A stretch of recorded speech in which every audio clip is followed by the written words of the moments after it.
What up, comic heads? It is I, Comic Kid 84, coming at you with new comic book day pickups. The best day of the week for January 9th, 2019.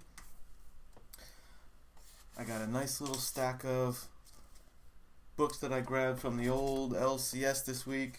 Stuff that I liked and I thought was cool. I left a bunch of stuff on the shelf trying to show a little more restraint in 2019 with my weekly pickups. So, that's restraint, I think. Spent about $50, 40 something bucks.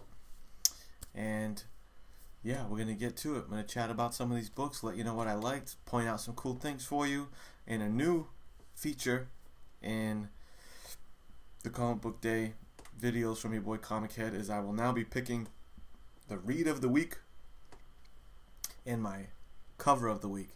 So, yeah, a lot of good stuff. So without further ado, let's get to the books.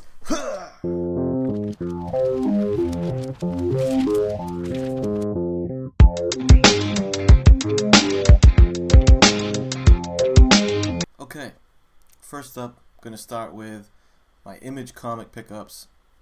We got Freeze number 2, and I almost left this one on the shelf. I read the first issue, and I thought it was a cool concept, but it didn't totally knock my socks off. So I was unsure. I thumbed through it real quick in the shop, and I ended up grabbing it, and I'm glad that I did, because I like where the second issue jumps into.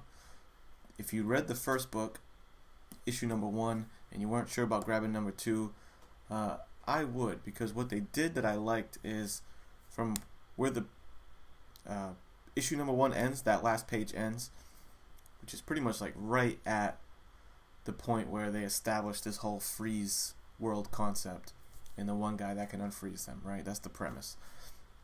When you jump into issue number 2, right at the first page, you're already I don't know, it must be a couple months, a few months into it already. The world's already rolling, the world's established. You get a brief little one page, fill you in a little bit. And I thought that was a good move. They didn't dredge through him unfreezing this one and that one and starting from scratch. We've seen that a lot. People building a world from nothing, like Walking Dead type thing. So I'm on board. It's cool. It ends in a nice spot. I like the whole premise of it. It's good sci-fi. That's a good sci-fi concept. And the whole because they're almost in the survival mode, stranded island kind of thing. So it has Lord of the Flies, even Lost TV show vibes to it, with the cool dynamic of, this guy's able to choose who can be in the community by unfreezing them. So a simple premise, but it looks like they're going to do a lot with it. And I'm in. I'm down for the ride. I plan on at least picking up the next couple issues and following it through. My next Image pickup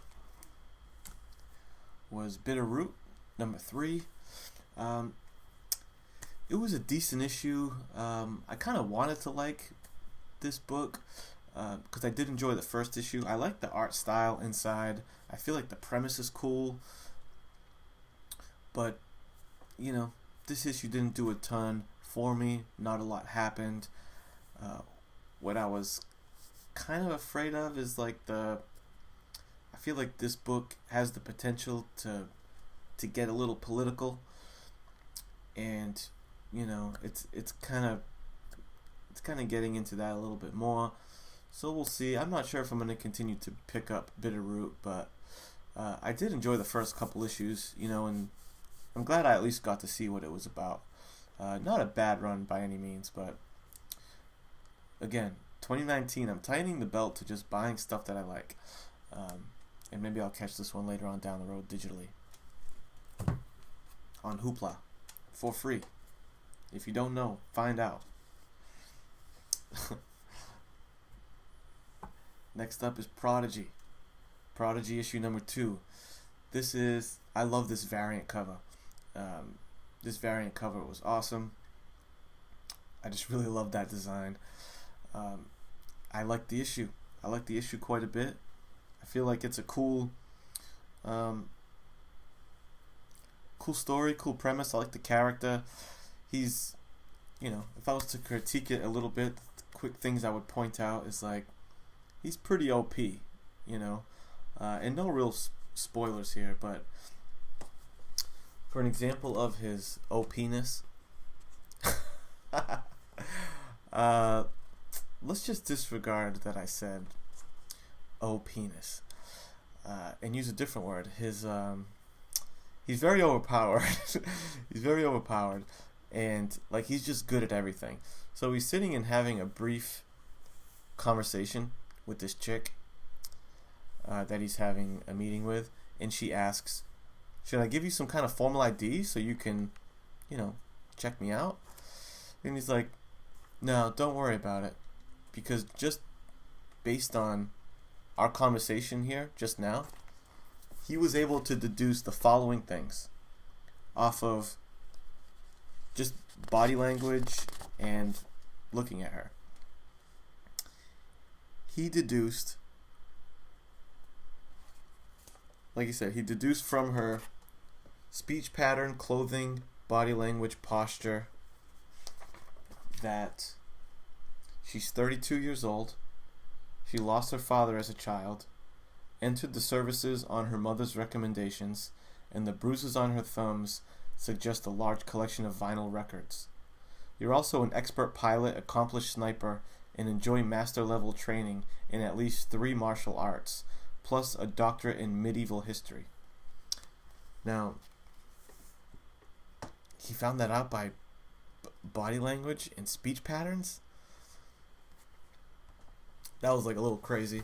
But I'll tell you one thing. All I'm going to say is the villain, like, family that they introduce is hardcore. It is like hardcore. And all I'm going to show you is this one page. Just know this. Here's a big, scary, rich compound out in Belgium. Here's a bunch of little kids sleeping in this little place beyond, against their will.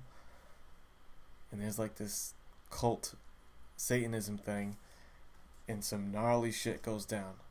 And they didn't pull any punches. So the villain is hardcore. I'll give it that. And yeah, it's a pretty fun read. I would recommend it. And the last thing I saw on this page was this. The Umbrella Academy, Netflix, premiering very soon, February 15th. I had heard, like, I know of Umbrella Academy as a comic. And I heard, like, something was in production, but damn, that shit is going down, apparently. Let me know if that book's worth reading if you guys have checked out Umbrella Academy. Dropping February 15th. I don't know. Next up is my read of the week. You know what's crazy is I had a feeling that this was going to be my read of the week before I even read any of them. Before I went to the comic shop, I was like, dude, I can't wait for Die Number 2, and I hope that it lives up to where it started off. Because that first issue of Die is the first comic in a long time where just off of one issue, I was convinced that this was going to be a good book. And issue number 2 did not disappoint. This thing is, I don't want to gloat too hard or, praise it too hard, but it's a really good comic. I'm very into this one. One thing that did happen in this issue that I was worried was going to happen in the first one but didn't is I have no knowledge really of D&D type games. Enough to like understand general concepts, but I've never played many tabletop RPG games like that or D&D or anything, and I was worried that my lack of familiarity and knowledge with D&D would affect. Oh my god. Hold on. Okay. If you saw my last video, you know that this is probably going to be a running theme in my videos of me dropping my comics. Where was I? I was concerned that my lack of D&D knowledge was going to affect my enjoyment of the book, because it really didn't affect my enjoyment of the first issue at all. It didn't affect my enjoyment of the second issue either, but I definitely was, some things went over my head. So there is that. But I would recommend that you read these couple pages at the end that the author included. It's super interesting, and it's like really helpful because he's explaining. It helps you understand the world a little bit in the different classes and stuff. But man, it's really fascinating, and I'm just looking forward to learn more about the Grief Knight, Godbinder, which is the most interesting class of all of them, the Godbinder. This chick that can just like summon gods to do different commands while she's in that world. And she's an atheist in real life, and it's such a cool dynamic. There's so many cool dynamics like that. So I could go on a long diatribe explaining all the coolness about this issue, but I'm just going to leave it at that. It's the read of the week, guys. For sure. Pick it up if you're sleeping on it. Okay, that was it for Image. Next is Marvel. I only picked up one Marvel book this week.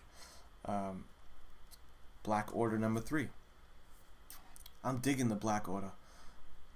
Great series. Again, it's one of the only books on the stands that is following villains. It's a villain book. And it really doesn't shy away from it. They're not trying to be heroes, It's not one of those anti-hero type books. They're villains, you know what I mean? And it's well done. What they've been doing is, and I'm starting to pick it up now in the third issue, the style is starting to come together that, it's a team of 5 characters, and each issue is in the first person perspective of every member of the team. So this issue, we're rocking from the Black Elf, or is it the Dark Elf? The Dwarf Knight, sorry. The Dwarf Knight perspective. He's the big hulking guy. And it's awesome. It's well done. It was interesting. We finally get a hero injected into this to be like their antagonist, which is Nova. They give you a couple of, there's 2 really sweet Nova like splash pages. I thought it was the very first page. If not, I'll just bail on it. But yeah, that's the first one. So you're getting some cool Nova action. And there's one towards the end of the last page that I'll leave that to you guys to check out. So that was pretty cool. And the last thing is these variant covers of the up close face shot of each member by he has 3 first names. John Tyler Christopher. John Tyler Christopher is doing these variant covers, close up shot on the face. And all I know is the next 2 are probably going to be straight fire, because they've done Corvus Glaive, Proxima Midnight, and now the Dark Elf, which means that, or the Dark Knight,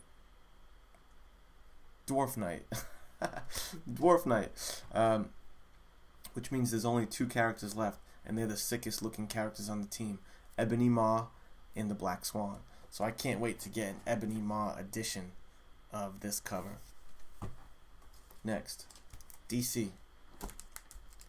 Cover grab. Green Arrow, Neil Adams, sketch cover. Need I say more? I didn't crack the thing open. I don't plan on reading it. I just had to grab that. That's incredible. I can't believe that they included this little like practice run doodle in the back. That was so cool. that really drew me to it, because normally you get a nice finished drawing, and it's almost like it's something straight out of his sketch pad. This one just came out of nowhere for me, and I had to snag it up. I don't know if this is part of a series where they're doing Neal Adams pencil sketches, but holy shit. I definitely snagged that one. I was not going to let that one sit there. Next we have The Adventures of the Super Sons, which it's issue number 6. I haven't been following it. I have read some Super Sons before. I wanted to give it a shot because I thought that this dude on the cover was Red Robin, Tim Drake, like a future version of Tim Drake, based on that little insignia on his chest. So I said, oh, that sounds interesting. But it's not. It's not future Tim Drake. Attack from Tomorrow. The guy's name is like Tommy Tomorrow or something like that. So that was a little weird, but I'm still glad I picked it up. I'm not sure if I'm going to continue to, but one thing I will say about this book, this is probably something that I will revisit in trades later, but one thing about this book is that they really nail the voices of Damian Wayne and John Kent, Superboy, and they do a really good job of the dynamic between the two. Like the banter and the friendship that those two have is like really well done. And like I said, their voices are spot on, so they're doing a good job on this book nonetheless. And I'm a huge Damian Wayne fan. Hot take opinion, my favorite Robin, the best Robin in my opinion. I know, just me. I tried out Young Justice number 1. I had to grab the meme cover. I couldn't leave the Superboy meme cover there. So, snag that. 90s Connor Kent swag. Awesome. As far as the read itself, Brian Michael Bendis, who is hit or miss for me. Mostly miss, to be honest. It was fine. It was enjoyable. It was cool to see Tim Drake. I feel like I haven't read anything with Tim Drake in a really long time. Damian Wayne is Robin. Dick Grayson is Nightwing. And Tim Drake is just like, I don't know, in the ether. I'm not up to date on what's current with him. So it was cool to see him in here as Robin, doing his thing. We'll see. I may stick with it. Not sure. Next up is Cover of the Week. Cover of the Week award goes to Nightwing number 56. This cover was amazing. I love the style of this thing. I'm just a sucker for white backgrounds on a cover to begin with, and with the skyline behind it, and just that drawing of Nightwing. Amazing. This is Otto Schmidt, and I gotta be honest, I'm not familiar with Otto Schmidt. So I looked up some of his work, and I'm gonna flash a couple of Otto Schmidt pieces on the screen real quick. He's gonna be someone that I'm going to be hunting down some of his work, some of his covers, because that stuff is nice. This cover is awesome. This is not a title that I'm really reading right now because I'm not into the whole Rick Grayson storyline, but I had to grab that cover. It is the cover of the week. Last book that I picked up. It's Batman. Number 62, of course. I gotta pick up Batman. Strange. I'm trying to remember where we left off in Batman issue number 61, but it's basically irrelevant because this book is like totally non sequitur Professor Pig story. Last issue was the Master Bruce issue. That kid, which was, following some kind of plot. This is totally non sequitur. I think the whole thing's a dream or something like that. The art inside is pretty interesting. There's some cool pages and some cool panels in this thing. Professor Pig, as much of a Batman fan I am, I'm totally unfamiliar with this Professor Pig character. He seems interesting. I know he's more of a recent creation, so I gotta find out. If any of you guys know, I don't know, some good storylines with this guy that explain his deal, let a brother know. So the art was okay. I guess we could count that as a drop. It technically was. But the writing in this issue was like bizarre. I don't know what Tom King's doing. The writing in this book sounded like beat poetry, right? So there's no like dialogue throughout the book. It's all these little thought balloons, and it's weird shit. Like, here's what this page says.